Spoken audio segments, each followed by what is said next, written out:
Good morning.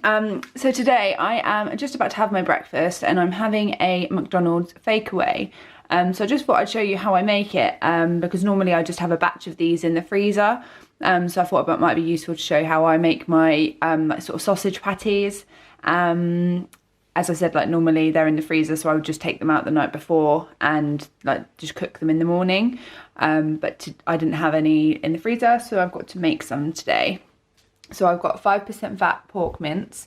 This is just, I think it's a 500 gram packet. So that usually gets me about 8 to 10 patties, depends how big I make them.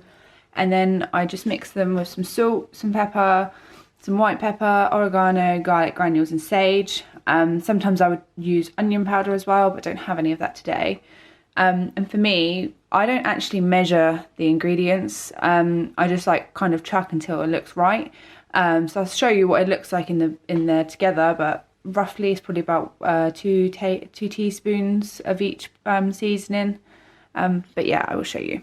So I've literally got the pork mince in a bowl with all the seasoning on it. So I'm just going to mix that together now and form them into sort of like equal sized balls, which I will then use my burger press to make nice little patty shapes out of them.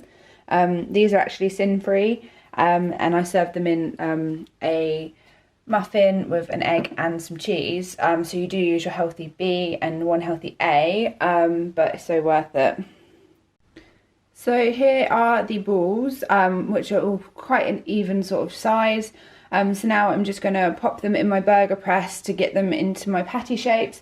And with the first two, I'm just going to cook them in that frying pan. And so whilst they're cooking, I can get on with the rest.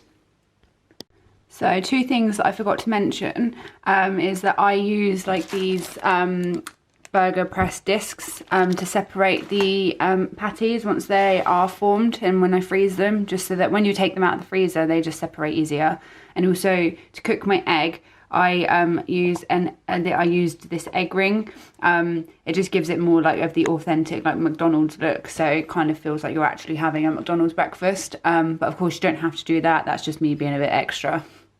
And as you can see, my McDonald's Fakeaway is now done. It's literally one of my favourite breakfasts. It's so nice and it literally tastes like, oh, my yolk broke, didn't mean for that to happen. But yeah,